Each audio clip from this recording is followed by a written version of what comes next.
They should be the most innocent members of society. But children can be capable of the most horrific, premeditated, and violent murders. I thought they are so sadistic, what they've done to my son. Evil. Just pure evil. What drives these children to kill strangers, their family, even their closest friends? I have completely blocked him out of my life. I've pretended like he has died along with Ellie.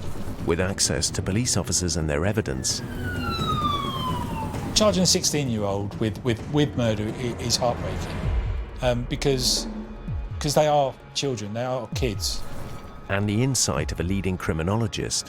When you render your victim less human, it's much easier for you to be able to attack and kill them. We ask if they're victims of their environment, or are they born evil? What sort of person can do that? We hear first-time testimony from the families of innocent victims. They're scumbags, through and through, and I hope they have a terrible time in jail, which they should, being child killers. As they reveal the devastating impact of losing a loved one. 20 minutes, that role it took her to go. And, yeah. And she died in my arms.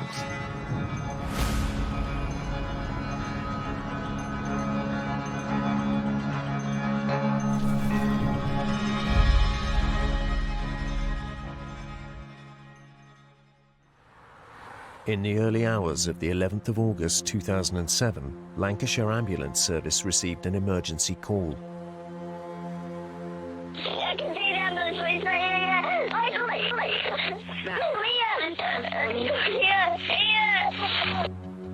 The girl who dialed 999 was risking her life because she was witnessing her own friends beat, kick, and stamp on two innocent victims. You know, she trained them out both sides of her face. Her ears were massive. They were black and yellow and running with pus. And they'd obviously ripped a big chunk of her head out. The paramedics who attended couldn't actually make out the gender of both victims, particularly Sophie, because of the level of swelling, the bleeding. 20-year-old Sophie Lancaster and her boyfriend Rob Maltby were walking home from a night out when they were set upon by a gang of teenagers. Even if you despise somebody, how can you do that to somebody? You know? You just can't comprehend it. Sophie and Rob were targeted because they were Goths. When people feel that the other group is less important than they are, that gives them permission psychologically to do harm to that other group. Sophie was on life support for 13 days, but succumbed to her injuries and died on the 24th of August. They turn the machines off, and they do the best they can for you, you know, they try and make sure that everything's quiet and whatever else, and they turn the machines off. Two teenage boys, Ryan Herbert and Brendan Harris, were convicted of her murder. There was no real reason why they were attacked in that park other than possibly being a bit different from the group. This hate crime sent shockwaves around the world. I don't think you'll ever be happy with whatever sentence they get. You know, is it a life for life? I think so. Sophie Lancaster was born and grew up in the Rossendale Valley near the town of Bacup, north of Manchester. Sophie was always quite a complex baby. She was quite a complex little girl. She she liked to spend time on her own, even when she was a baby, actually, when I look back on it now. And then she became quite clingy at one stage, as they all do. She was a combination of, you know, one day she'd be really quite chirpy and out there, and then the next day she'd be really quite quiet and quite introverted, really. And even as she was growing up, you know, going to primary school, she was still the same. And really strong-willed, actually. It was clear from an early age that Sophie was very independent. She didn't have many friends at school, I have to be honest, because I think the difference with Sophie was she was intelligent, and she didn't seem to suffer fools gladly, let's put it that way. She was quiet when she was at school, and she certainly was not a sporty child, let me put it that way. She'd sit just and read a book, and she enjoyed her own space, actually. Sophie's individuality really came to the fore after spending a summer with a friend. Yeah, it started when she was about 12. She'd gone to a friend's house for the school holidays and refused to come home. So she stayed there for 6 weeks. And, yeah, and I remember her, coming home. And I'm stood washing up, and she came in the back way. And I looked at her and I thought, oh my Lord, look at this. She dyed her hair and she came in, looking quite cool, really. And I looked at her and I thought, wow, that's amazing. She's obviously becoming to be who she should be. All teenagers want to belong. They want to have a place within the world. And they're a bit like sponges. They soak up things that they think are important to them, and they look out for like-minded people that they can also join with. It gives them a sense of social identity. The largest town in the Rossendale Valley, just a few miles from where Sophie grew up, is Bacup. Bacup is a beautiful place. It's surrounded by the most amazing hills, countryside, lovely walks. The town centre has been described as one of the best preserved town centres by the English Heritage because the buildings are just stunning, and they're also totally unique. But the former cotton mill town also struggled with an undercurrent of intolerance and violent behaviour. Antisocial behaviour was a big issue back in those days. It would be top of the agenda for people complaining about problems happening not just in the town centre but out in the park as well. The remnants would be seen the day after with the empty bottles and the cans and the litter strewn everywhere. As a local journalist, you would see the same names cropping up time after time. Two names that would regularly appear were 15-year-olds Ryan Herbert and Brendan Harris. Ryan Herbert was very well known to the police. He was known for antisocial behaviour and some low-level criminality. Brendan Harris, very similar. Herbert was known as... police described him as a local menace. I knew that he'd been in trouble before, and he was involved in antisocial behaviour, and from friends I knew that as a child in primary and in secondary school, he was a bit of a troublemaker, and he would be a bully. He'd pick on younger kids who didn't have siblings, so no one to stand up for them. Harris lived with his mum and his brother. I've subsequently been told that he would be taken to the pub with his mum and brother, young and older brother, and when from quite a young age at the local youth clubs. I know he certainly was quite aggressive, he could get into fights. By August 2007, police were aware of 3 separate incidents of battery, actual bodily harm, and threatening behaviour by Herbert. The most recent of these assaults also included Harris. 4 months before the attack, both Herbert and Harris had been involved in an incident when a boy was chased and kicked and stamped on. And that attack was in the early hours of the morning, and it was only stopped because the lad's mum intervened. Herbert and Harris were arrested and convicted for the attack and were placed under the supervision of the youth offending team. That was why they were before the youth court, and that was why they were subject to youth referral orders. So they had history. It was against this backdrop of youth offending and violence in Bacup that Sophie Lancaster was making new friends. I first met Sophie in 2001. We were in an amateur dramatics play together, and then we didn't see each other for a few years until we all joined the same friendship group when we were teenagers. We'd both evolved in our appearance, and our personalities were starting to show. And in our small area in the Rossendale Valley, it's not a huge place, so anybody that's a little bit alternative, we all came together. It's tribal. Everybody You want to be part of a tribe, don't you? It's a natural thing. Everybody clans together, and when you are outwardly as alternative as we were, it's natural, and it's safety in numbers. This is all about how we establish our identity, our social identity. We tend to seek out those people that we think have similar tastes in clothing, similar tastes in music, similar tastes in culture, similar tastes in sport.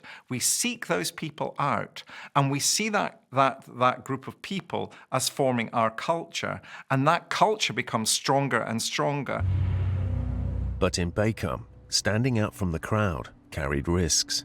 We were outside a takeaway, and these lads came over, and I had a headband on and sang happy birthday because my friends thought that was funny. And this lad came right over into my face, and he was flicking it and flicking it. What do you look like? You know, things like that. So I said, you know, just clear off, you know, we're just waiting for a takeaway. And he told me to shut up, and I didn't. I said, just leave us. So he punched me a few times, black eye, bust lip, cheek out there. So Sophie and her friends would find places to congregate away from troublemakers. It sounds cliched, but there was a graveyard that we used to hang out at, and we were safe up there because people don't really tend to hang out in graveyards, and we never did anything wrong. We just sat there and played music and chatted. And Sophie found love when she met Rob Maltby. It was like two souls had found each other when they met. She just relaxed. She'd found her love. She'd found somebody that loved her and she loved, and yeah, the two souls, I think they'd known each other before and they just re-met again. By now, Sophie was also considering her future. Her love of reading led her to decide to study English at a further education college. Oh, she was looking forward to it, yeah. And that was nice to see, because at one stage, she would have been quite, a bit scared of that, new things, new people. But no, it was nice to see that actually she was up for it and she was ready to embrace it, actually. So that was good. After completing her A-levels, Sophie decided to move in with Rob. Started to live together in Bacup, not far from here. I think she would then have been 18, 19. I think so. And then they moved in a small flat together. But on the 11th of August 2007, the couple's hopes, dreams and lives would be shattered, leaving Sophie's mum to face a tragic decision. I think by the end of it, we were asking them to turn the machines off. Please turn them off. She would have hated this. In 2007, 20-year-old Sophie Lancaster had moved in with her boyfriend Rob in the Lancashire town of Bacup. They were inseparable. They stayed together and they seemed quite happy together. And, they'd come to me every weekend and they were quite chirpy together. So I think they had arguments. And I think our Sophie, in fairness, wore the pants in that relationship. Let's put it that way. By the summer of 2007, Sophie was on a gap year planning to start a degree in English, a subject she was deeply passionate about. I don't think people quite understand. When I say she read a lot, she read a lot. And one day, she's walking down the road and walks into a lamppost and gives herself a black eye because she's reading. And she's walking down the road. Seriously, that was her. That was just who she was. That's just what she did. And she just spent a lot of time reading. On a fateful Friday night, the couple were socialising with friends. So on Friday, the 10th of August, Sophie and Robert had gone to a friend's house just on the outskirts of Bacup. So they'd recently moved into a flat in Bacup town centre. They went to a friend's house drinking. They weren't particularly drunk, but they'd had a few drinks and left sometime after 11 o'clock. It was roughly a 2-mile walk back home to their flat in Bacup town centre. On the way back, they passed a 24-hour garage where they stopped to buy some cigarettes. and they encountered some young girls there who were really intrigued and interested in certainly Sophie's look, because she was very striking looking with a Gothic appearance and her piercings and such. If you saw them, you would call them Goths. There's no two ways about that. And yet they would never label themselves as Goths. They were always individuals. The girls convinced Sophie and Rob to join them for a drink in nearby Stubby Lee Park. Stubby Lee Park is beautiful. It is an amazing place, but it was symptomatic of the issues that the town centre was having. And of course it was a good place to congregate in the park. You were away from public view to a degree. It was quiet. You could get up to whatever you wanted to. Nobody really disturbed you. On this warm summer night, there were dozens of other teenagers in the park, including Ryan Herbert, Brendan Harris, and a large group of their friends. They had consumed an awful lot of alcohol, and they'd also had sex in the park, so they were fueled up, and testosterone, and apparently Herbert on alcohol was not a good mix, from what I've been told. He became a totally different person. Sophie and Rob stayed clear of the gang of teenagers. There's a bit of a uniform to people who live in Bacup sometimes. At that time, it was very much what we would label as chav. I know it sounds horrible, but it was tracky bottoms, it was trainers, it was tracksuits. I live in a multicultural city. I live in an environment where I'm going to encounter people of different colors, people of different faiths, people of different sexualities. It's one of the joys of living in a multicultural society that we'll meet people who are not like ourselves. However, if you live in a monoculture where everybody has the same color of skin, where everybody has the same sporting interests or musical interests, that kind of monoculture can experience difference in ways which are more dramatic than when we would encounter difference in a multicultural society. And that's what I think is also underlying what happens to Sophie and her boyfriend of the time, that they live in a monocultural society that does not have the infrastructure and history of being able to cope with diversity and difference. Unfortunately, when Sophie and Rob walked into the park, they soon attracted the attention of Herbert, Harris, and the rest of the group. A lot of witnesses talk about it being a really good atmosphere, really friendly atmosphere, people genuinely being intrigued by Sophie and Rob's appearance. But then things turned sinister when a member of the group stepped forward, probably being goaded by another group member, and started to punch Rob. A gang of boys led by Ryan Herbert attacked Sophie's boyfriend. He was beaten and kicked to the floor. The only way you can explain the level of violence is to understand that there was an audience to this violence. If there are lots of people viewing the violence, that tends to encourage more violence than you would see if an audience wasn't present. In other words, if you kick once, somebody will shout, "Do it again." It will escalate very quickly because the norms of the group permit more violence to be used than is necessary in terms of subduing the victim, of attacking the victim. The gang stopped kicking Rob and retreated, leaving Sophie trying to help him. And it's a strange one, that, because you think, oh my God, how brave was she? But why the hell didn't she run? And even to this day, I often think about that. Why didn't she run? Because the gang returned.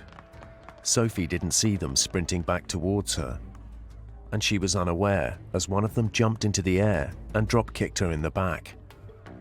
The beating she would now receive from Herbert and Harris was unimaginable. The other context is othering. The violence that you see in this is because the group that attacks Sophie and her boyfriend have othered them. They are seen, in other words, by the group that's doing the attacking as being less than human than the group who's attacking. And therefore that gives them permission to continue the attack in ways that absolves them of any responsibility for the violence that they are using. The individual involved used extreme violence, and anybody who witnessed that, one, would have been traumatised, I think, and frightened, and secondly, probably very frightened about saying anything against those individuals for fear of reprisals. But as the attack continued, one member of the gang found the courage to get help and dialed 999. I can see the ambulance, please.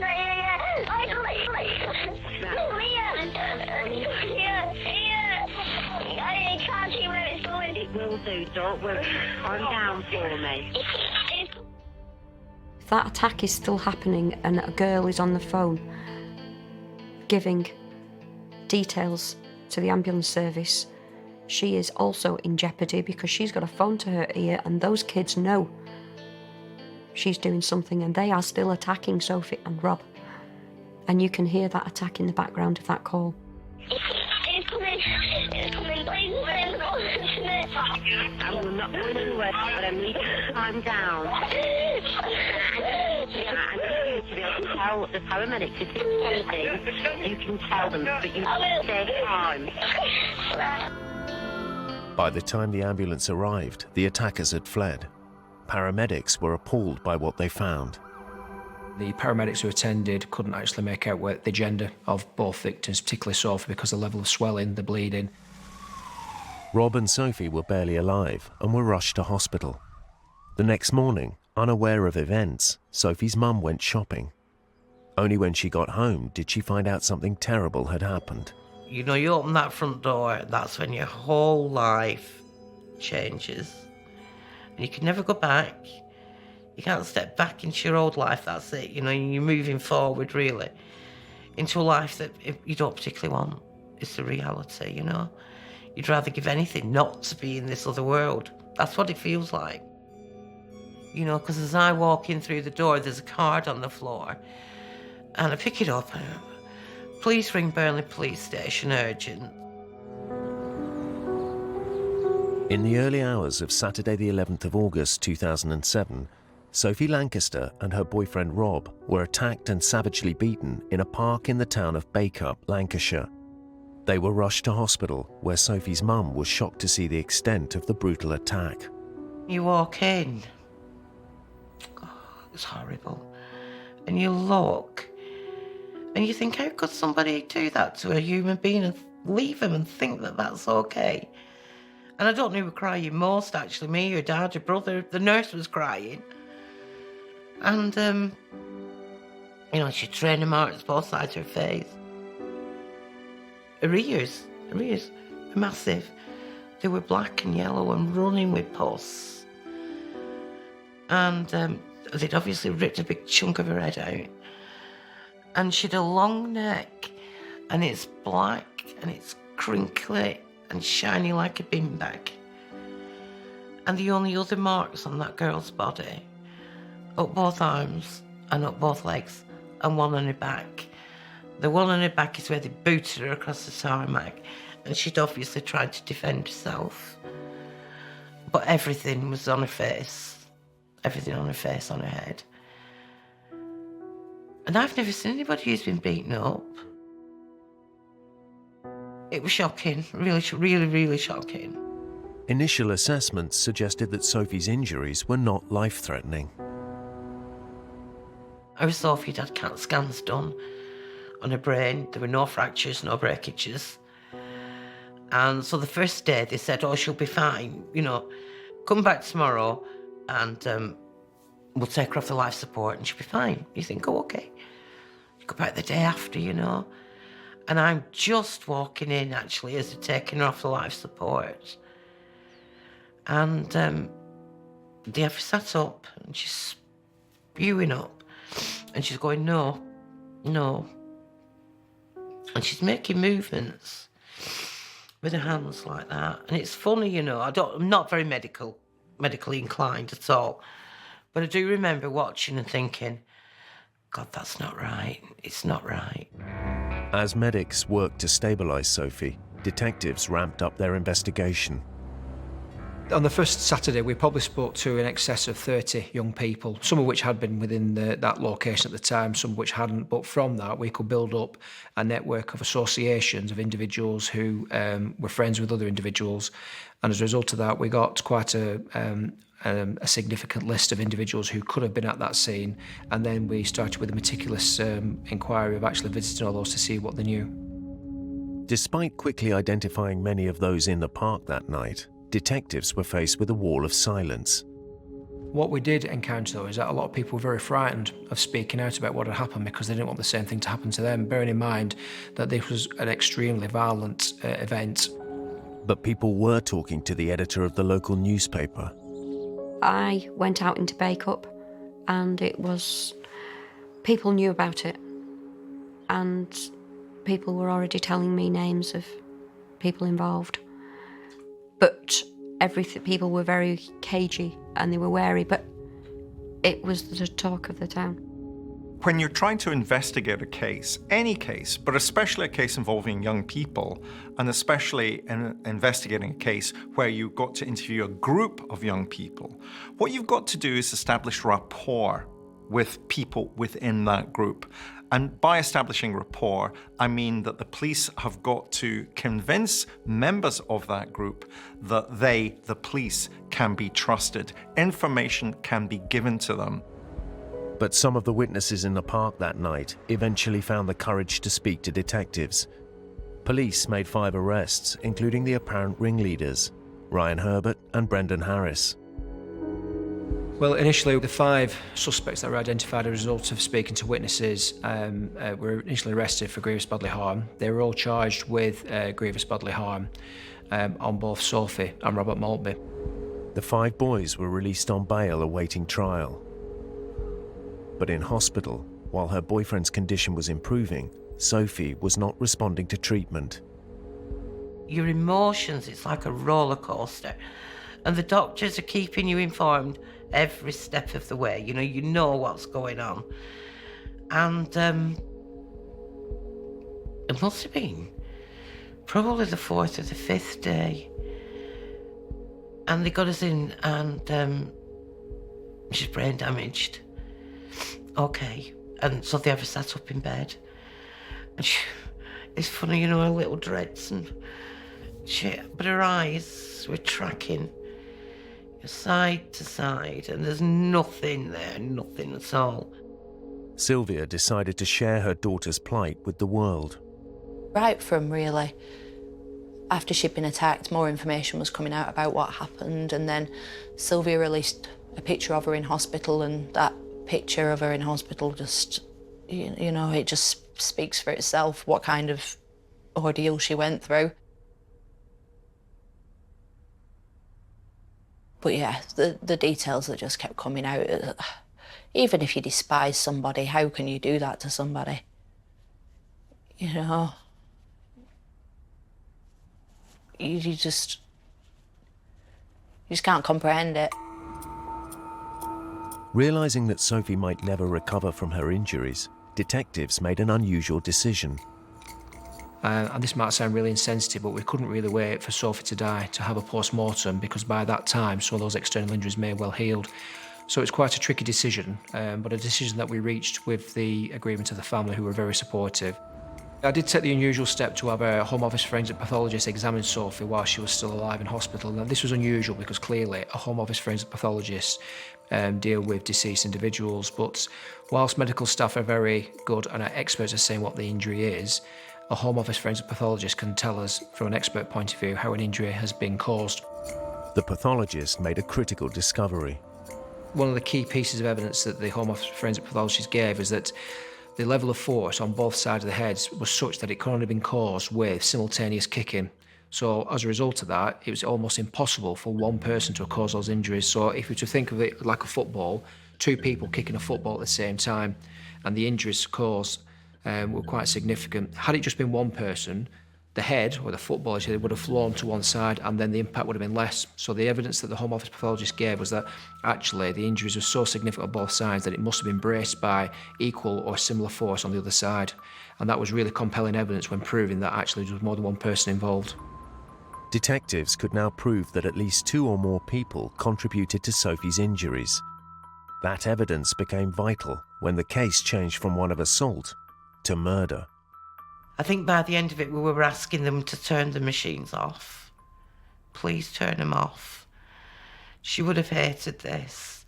And what happened was, she blew up. It were all very odd. She blew up. And became quite fat, really. And you could see then that it's obviously not right, isn't any of this? What the hell's going on with her? And it turns out that her body was just giving up. You know, she was going into organ failure and whatever else. Why would you want to live like that? You know, you can't eat, you can't do... Oh, no. And then they decided to send her down for brain stem cell tests and say to me, don't come in. And they took her down for that, and I can see the nurse coming back with her on her stretcher, and the nurse was crying, and you know, there's no hope for her. Sylvia called as many of Sophie's friends as she could and told them to come to the hospital. No, you're not allowed to touch her.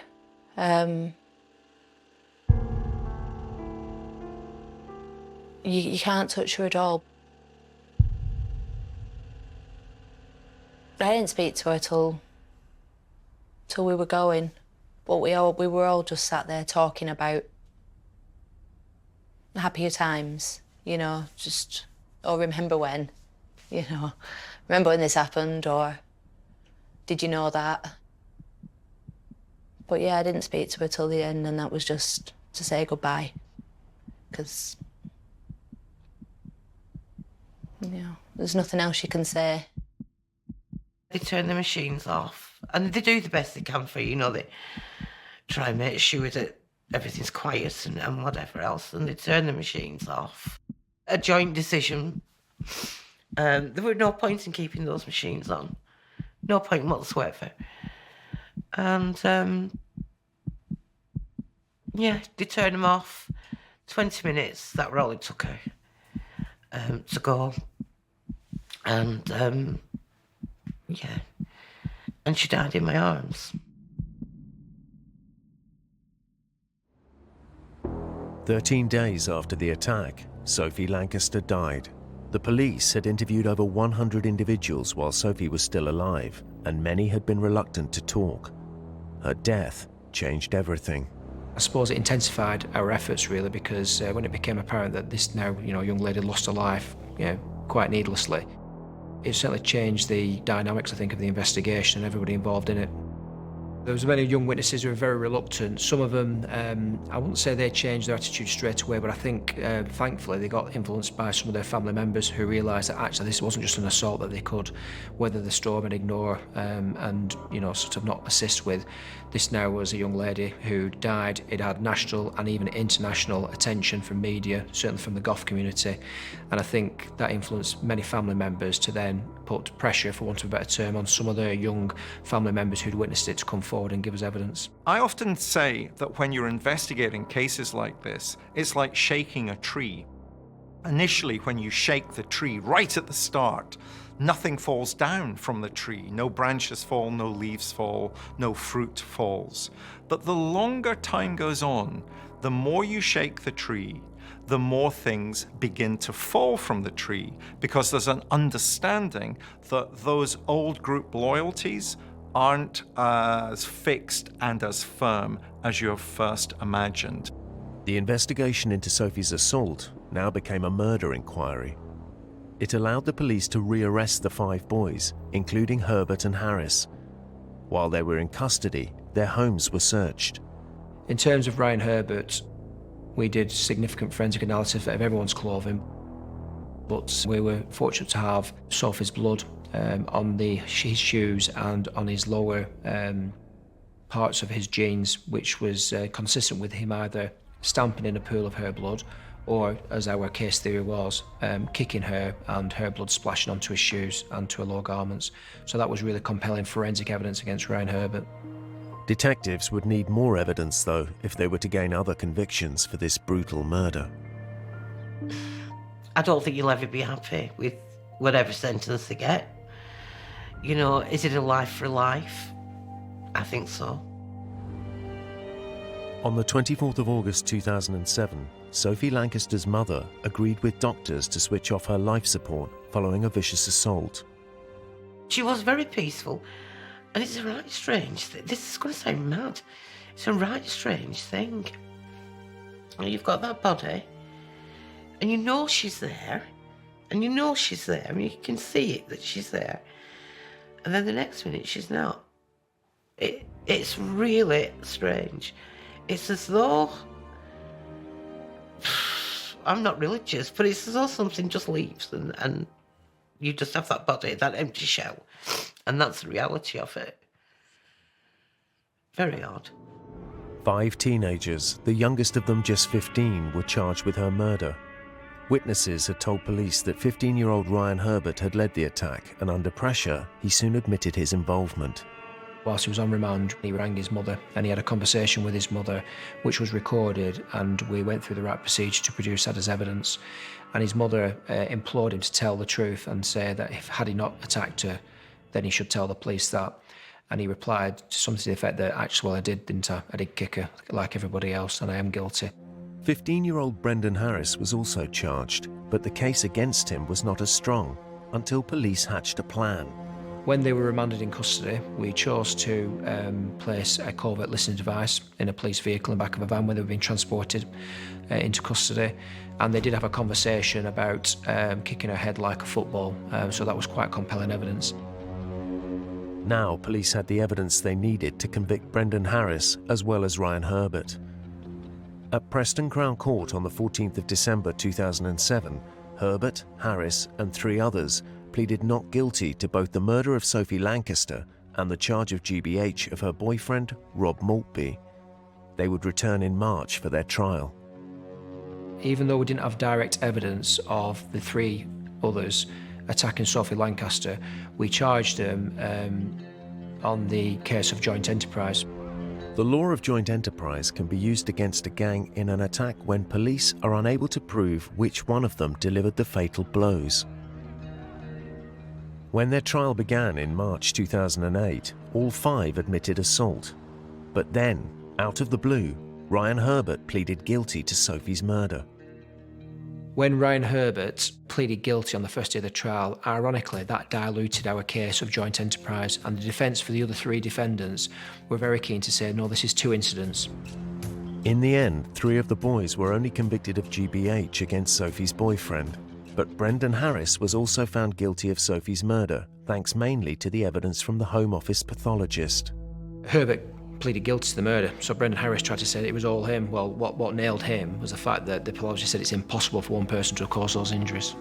In sentencing Herbert and Harris in April, the judge described the attack as feral thuggery and suggested that at least wild animals, when they hunt in packs, have a legitimate reason for so doing, to obtain food. You have none, and your behaviour on that night degrades humanity itself. What shocked me more than anything was when it came to the sentencing and seeing them staring at the judge out while he was delivering his 10-page document. I was amazed, because anybody else would have been in fear of their life. Herbert and Harris were sentenced to life imprisonment, but the minimum terms were raised because the judge recognised that the killing was a hate crime. I don't think you'll ever be happy with whatever sentence they get. You know, is it a life for life? I think so. But I'm also very grateful to the judge. He used the hate crime legislation, section 146, and that enabled him to enhance the sentences, which is what he did. Ryan Herbert was sentenced to 16 years and 3 months, while Brendan Harris received 18 years. The only motive established for their crime was one of hate. Sophie Lancaster was murdered just for being different. There was no real reason why they were attacked in that park. So it's just senseless, and I think you throw into the mix then really, really young people involved in terms of witnesses, but particularly the offenders. I just think it's a really sad state of affairs and a sad reflection of society when that sort of thing happens. Thankfully, it is very rare. I honestly don't know whether they were born, whether they were made. You know, obviously you've got the nature-nurture debate going on there. And I do think about it a lot, but I can't. I can't come to a conclusion, I can't come to a decision what I think. And I suppose in one sense, that's a good thing. Why would I want to be able to get into their mindset? It's reality. We find ways of describing our enemies which make them less than human, which therefore gives us permission to behave towards them in ways which we would not normally engage in. That othering is an essential part of seeing our enemy as less than human and therefore being able to kill them. So it's about choices at the end of the day, and Brendan Harris and Ryan Herbert that night had a choice to walk away, intervene and stop it, or behave in a far better way, and they didn't. And so, in some respects, some may say they're young. Should he have sympathy? Well, I know a lot of people in my life who would never behave like that when they were that age. Since Sophie's death, her mother has dedicated her life to making the world a better place. You think about things, obviously, because unfortunately, it gives you a platform to work from. Now, you can either go with where your heart is, or you can stop at home and just sit on couch and veg. Now, to me, I always wanted to be in schools talking to young people. I decided in my wisdom, when I look back now, I think you must have been bonkers, you. I'm going to start a charity up. No way about it. We'll use our Sophie's name. She won't mind. Well, she was never meant to die at that stage at game, so that's okay. So my friend actually came up with a strapline, and it's stamp out prejudice, hatred and intolerance everywhere.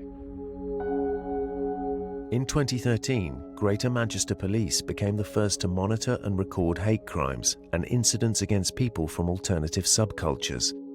Many other forces have followed suit.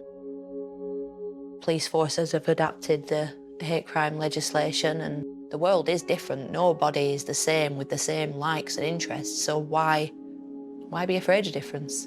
There's nothing scary about it. The only scary thing is that you don't know and you don't understand, but get to know different people, get to find out a bit about them, because there's a hell of a lot more in common that you have with people than different. In 2014, Sylvia was awarded an OBE. A credit to her mum, to have that foresight and that strength and that drive and determination, to not just sit in a corner and be, crumble at what's happened, to have that strength. And, all the communities come together, all of the alternative communities, and it's all one. It's such a strong movement. And 13 years later, we still know who she is, but she's still changing the world. It's some feat.